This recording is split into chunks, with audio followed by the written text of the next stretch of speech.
예, 그럼 이번에는 FMC 얘기도 한번 해보도록 하겠고요. 그리고 글로벌 시장에서의 흐름들, 자산 이동에 대해서도 잠깐 언급을 하면서 또 분석을 하면서 우리가 앞으로의 시장 어떻게 전망하고 대응할지 고민해 보도록 하겠습니다. SPM의 김영진 대표와 함께합니다. 안녕하십니까? 네, 안녕하십니까? 안녕하세요. 우선 글쎄요, 한 1, 2주 사이에 불확실성이 많이 완화가 되면서 좀 안전자산보다는 또 위험자산에 대한 매력도를 많이 부각되는 것 같습니다.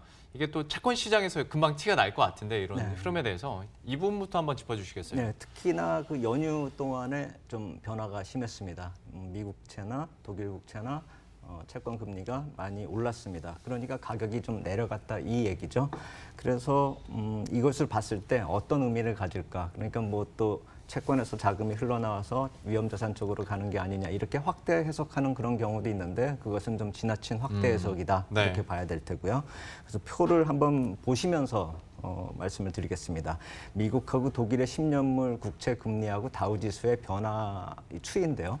지금 위쪽에 있는 선이 다우지수고요. 같이 흘러내리고 있다가 반등을 하고 있는 선이 미국과 독일의 10년물 국채 금리입니다. 그래서 급하게 8월부터 좀 내렸죠. 그러고서 지금 급반등이 나오고 있는데 8월에 내리던 그 수준을 회복한 정도? 그 정도로 보시면 되겠습니다. 네. 그러니까 뭐 저 이상으로 또 올라간다라고 한다면 약간 문제가 생길 수도 있겠지만 지금 저 정도라고 본다면 8월 말에 급락했었던 부분, 그러니까 가격으로 보면 급등했던 부분이 되돌리는 정도, 그 정도로 보시면 될 것 같고요.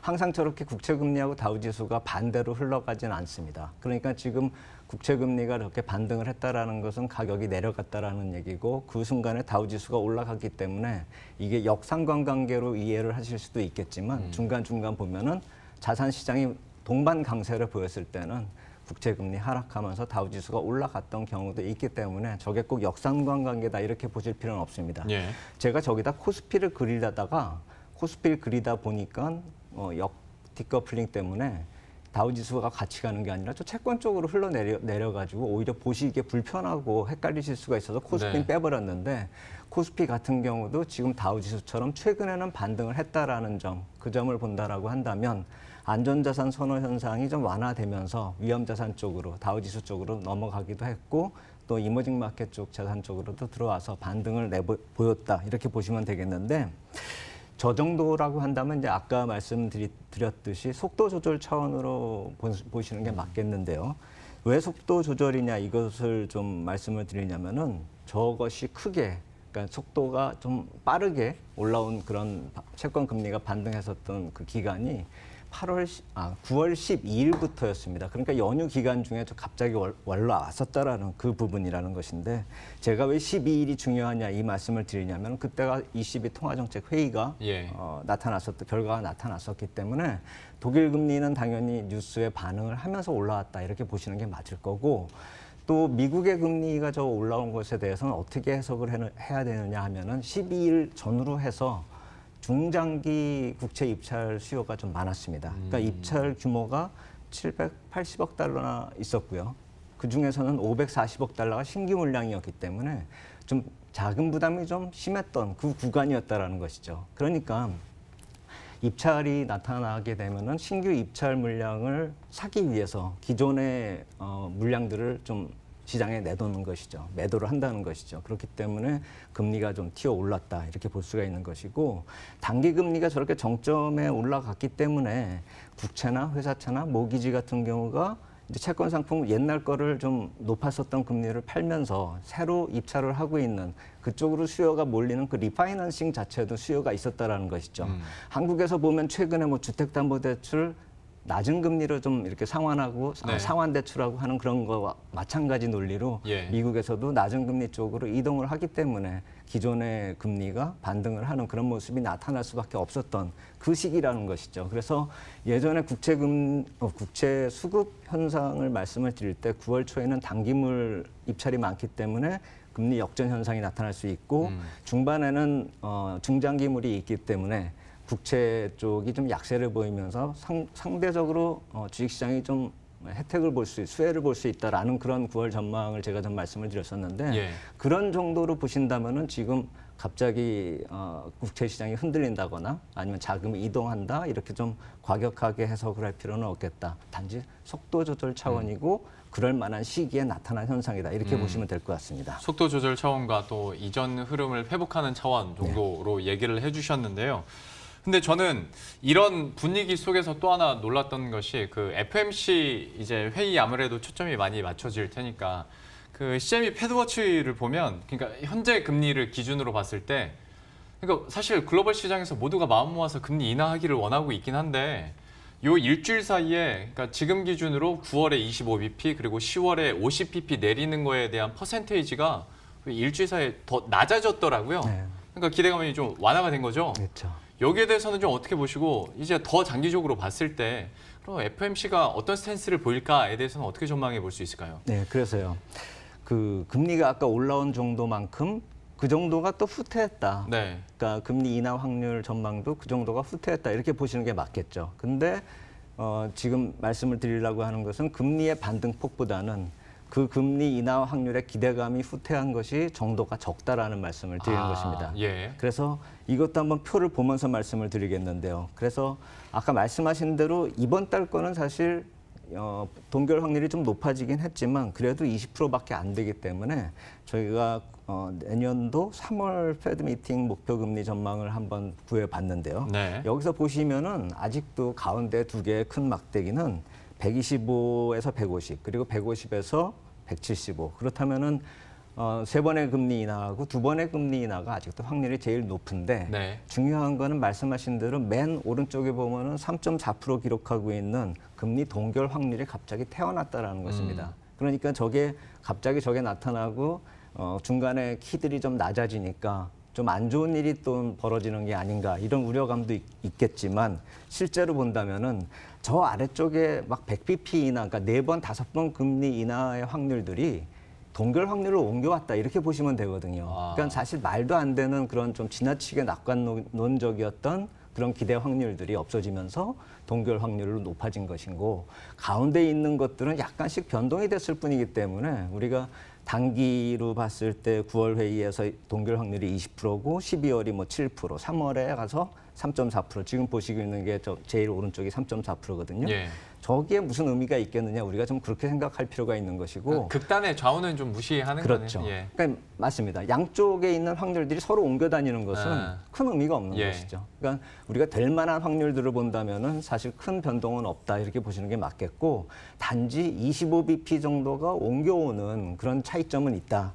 그러니까 예전 같으면 세 번의 금리 인하가 좀 확률이 제일 높았는데 지금 뭐 두 번의 금리 인하 확률이 제일 높아지는 그런 정도인데 그것도 비슷한 확률이다. 그렇기 때문에 지금 시장에서도 그래서 충격을 안 받고 있다. 이렇게 보시면 될 것 같습니다. 그래서 더 이해하기 쉽게끔 제가 목표 금리 변화 추이 자체들을 한번 표로 다시 만들어 봤습니다. 그러니까 예. 아까는 막대기로 표시한 게 그러니까 현재 시점에서의 모든 금리 확률들을 나타내다 보니까 헷갈리실 수가 있는데 지금같이 목표 금리가 변화되고 있는 그 추이를 놓고 보신다면은 제일 맨 꼭대기에 갑자기 튀어 오르는 선이 150에서 175bp 두 번의 금리 인하 확률이 높아졌다라는 것입니다. 저 연두색 말씀하시는 거죠? 연두색이 갑자기 예. 튀어 오른 것이 두 번의 금리 인하고 쭉 낮아진 것이 세 번의 금리 인하거든요. 그러니까 두 번의 금리하고 세 번의 금리 인하가 그 서로 이제 교차가 되면서 확률이 좀 변화가 됐을 뿐이라는 똑같은 말씀을 이런 변화 추이를 보면서 말씀드리면 좀 더 이해가 빠르실 것 같아서. 확 들어오네요. 예. 그래서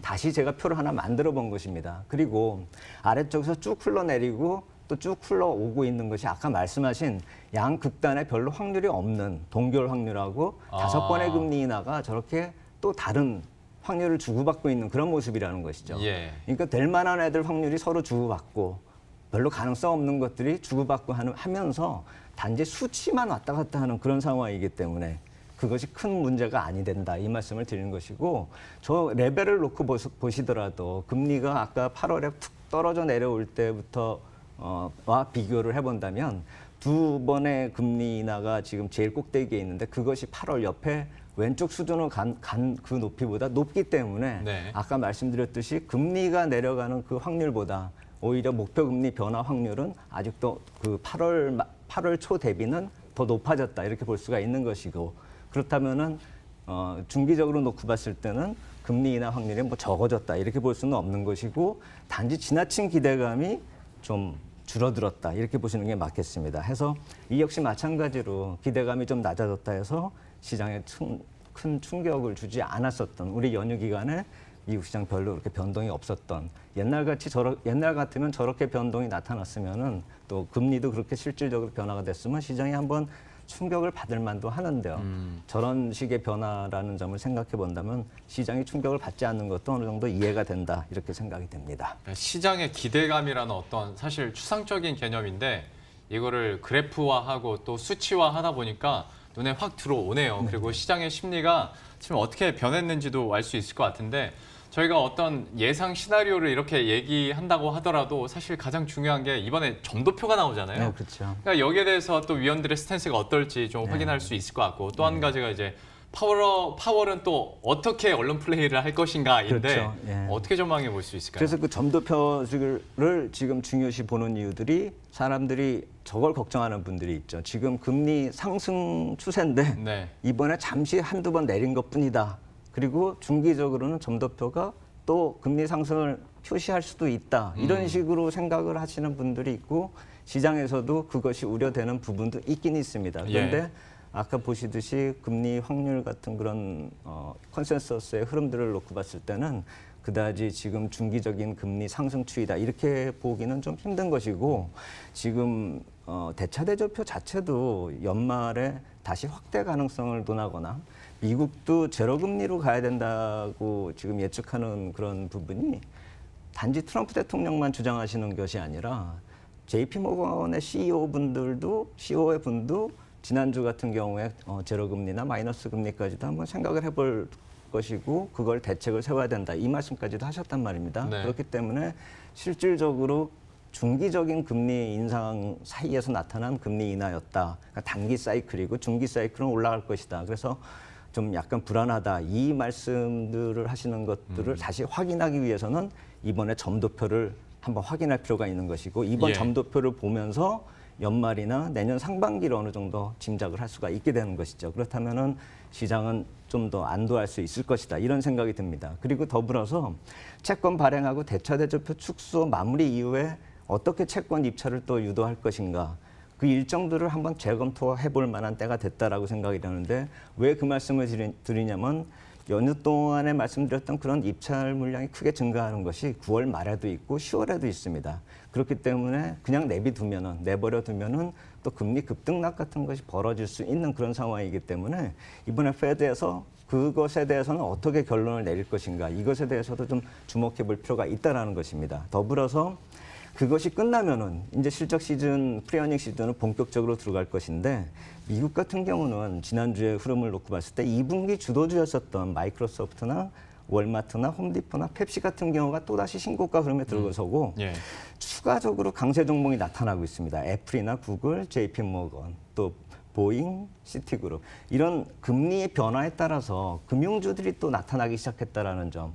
이 종목들이 신고가 흐름에 근접하고 있고 또 UPS 같이 경기를 그대로 반영하고 있는 그런 물동량을 반영하는 그런 업체들도 신고가 흐름에 들어서고 있다는 점을 놓고 본다면은 이번 FOMC에서 그다지 큰 문제가 발생되지 않는다면 미국 시장 또 신고가 한번 노릴 수 있는 그런 상황이 아닐까 이렇게 생각이 됩니다. 그러면 같은 맥락에서 우리 시장에도 좀 긍정적으로 작용할 수 있다고 보십니까? 네, 그래서 우리 시장 쪽에서도 제가 20일 신고가 오늘 오전에 한번 뽑아보니까요.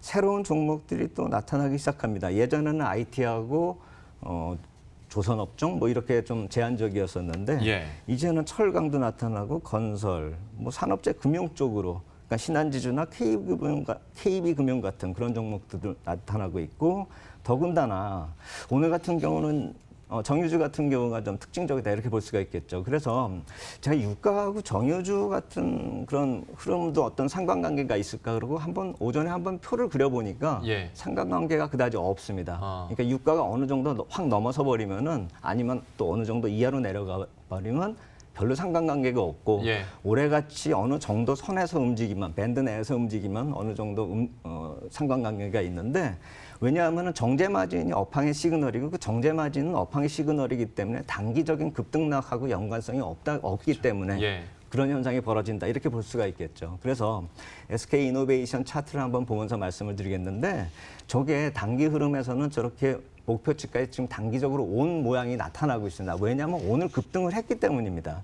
저게 한 2주 전부터 매수 신호가 나타나는 그런 모습을 보였는데 오늘같이 급등을 해버리니까 단기 목표치가 도달을 해버렸거든요. 예. 그런데 산업재 섹터, 그러니까 정유나 조선 쪽의 키포인트는 IMO 규제 강화가 내년에 좀 긍정적인 실적으로 반영이 된다. 이 요인이거든요. 네.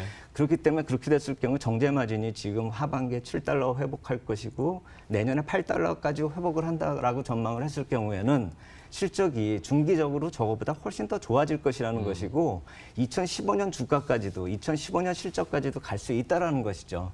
그때 주가가 20만 원을 넘었었다는 점을 본다면은 단기적으로는 좀 매도 찬스가 되겠죠. 과열권으로 들어섰으니까요. 예. 하지만 중기적으로는 정유업종, 한번 IT 업종하고 더불어서 기대해 볼 만한 업종이다. 이렇게 생각이 됩니다. 정유주에 대해서도 좀 다른 시각으로 그리고 조금 더 장기적인 관점에서 짚어주셨으니까요. 역시 관심 있게 저희들 계속 지켜보도록 하겠습니다. SPM의 김영진 대표 오늘 함께했습니다. 오늘 말씀 고맙습니다. 감사합니다.